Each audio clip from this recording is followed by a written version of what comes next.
Bahkan disebutkan di dalam Kisah Para Rasul, di Antiokhia inilah murid-murid itu untuk pertama kalinya disebut Kristen. Buah pewartaan, yaitu lahirnya orang-orang yang percaya kepada Yesus, adalah karya Roh Kudus yang bekerja melalui orang-orang yang mau bekerja sama dengan Allah. Saudari-saudaraku yang terkasih, berjumpa kembali bersama saya Inspirasiku di Antara. Renungan Harian Selasa 28 April, Pekan Paskah yang keempat. Semoga kita bersama keluarga, komunitas kita, selalu dalam keadaan baik, tetap sehat, dan bersemangat. Marilah kita mengawali renungan kita hari ini dengan tanda kemenangan Kristus. Dalam nama Bapa dan Putra dan Roh Kudus. Amin. Allah Bapa yang Maha Kuasa, Engkau memperkenankan kami merayakan misteri kebangkitan Kristus. Jadikanlah kami saksi akan sukacita keselamatan yang kami terima melalui Putra-Mu. Sebab Dialah Tuhan pengantara kami yang bersama dengan Dikau dalam persatuan Roh Kudus, hidup dan berkuasa, Allah sepanjang segala masa. Amin. Dalam nama Bapa dan Putra dan Roh Kudus. Amin. Inspirasi kita hari ini, kita bersama-sama akan membaca dan merenungkan dari bacaan yang pertama, Kisah Para Rasul, bab 11, ayat 19 sampai 26. Mari kita baca bersama-sama dan kita renungkan. Banyak saudara telah tersebar karena penganiayaan yang timbul sesudah Stefanus dihukum mati. Mereka tersebar sampai ke Fenisia, Siprus, dan Antiokhia. Namun mereka memberitakan Injil kepada orang-orang Yahudi saja. Akan tetapi, di antara mereka ada beberapa orang Siprus dan orang Kirene yang tiba di Antiokhia dan berbicara juga kepada orang-orang Yunani. Mereka ini memberitakan Injil bahwa Yesus adalah Tuhan. Tangan Tuhan menyertai mereka dan sejumlah besar orang menjadi percaya dan berbalik kepada Tuhan. Maka sampailah kabar tentang mereka itu kepada jemaat di Yerusalem.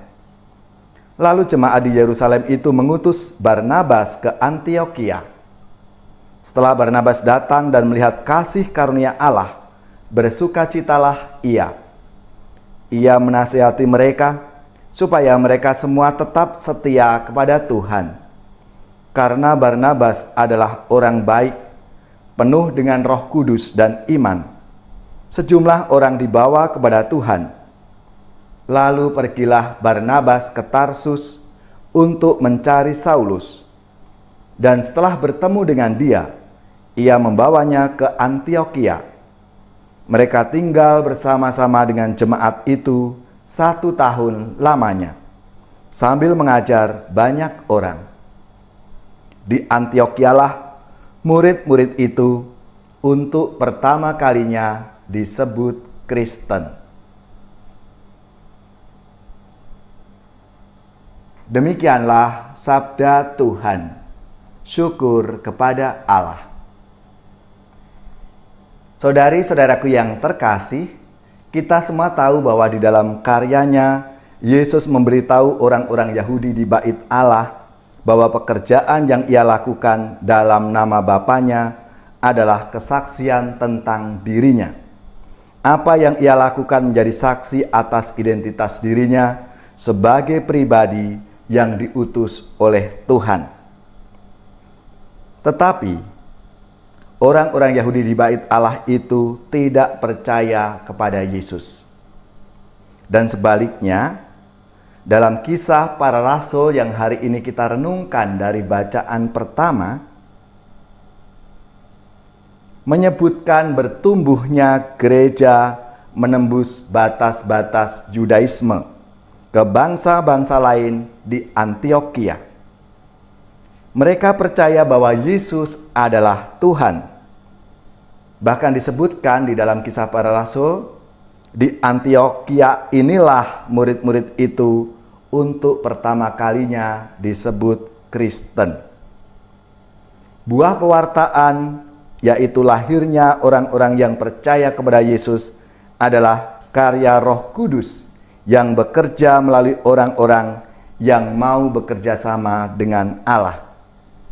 Barnabas diutus jemaat di Yerusalem untuk mewartakan Injil di Antiokhia. Barnabaslah yang mengajak Paulus dari Tarsus dalam semangat kolaborasi untuk melayani jemaat di Antiokhia. Karena Barnabas melihat bahwa jemaat di Antiokhia dapat memperoleh manfaat besar dari karunia-karunia Paulus.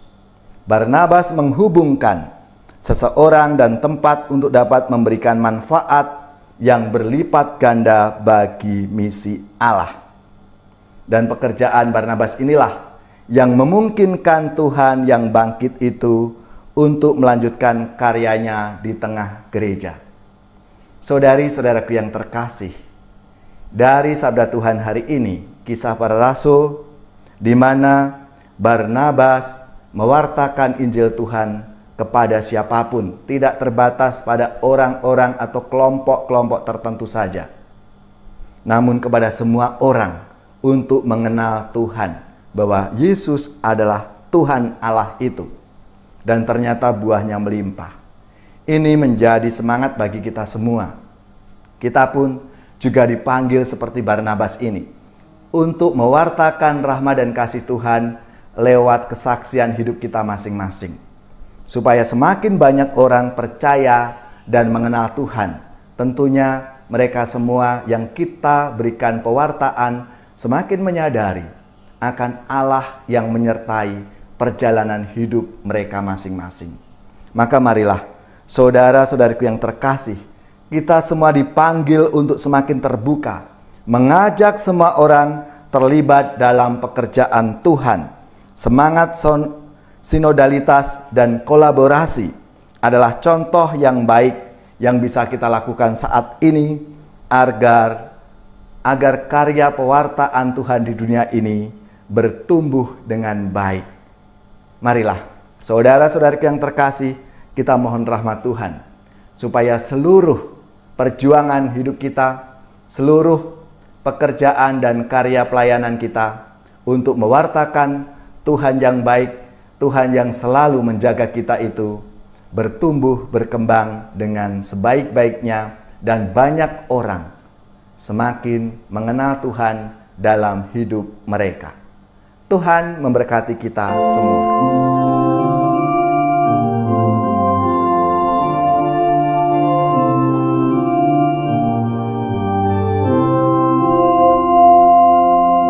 Yesus diutus Bapa di surga, kini tugasku jadi utusan.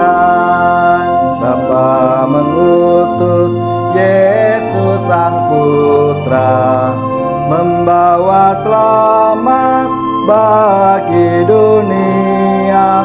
Kita diutus Yesus Sang Guru, bawalah damai pada sesama. Yesus diutus Bapa di surga, kini tugasku jadi utusan.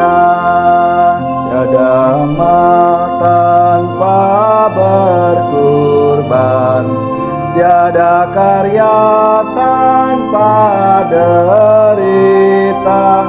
Salib dipanggul, kurban ditangguh, itulah hidup utusan Tuhan. Yesus diutus Bapa di surga, kini tugasku jadi utusan.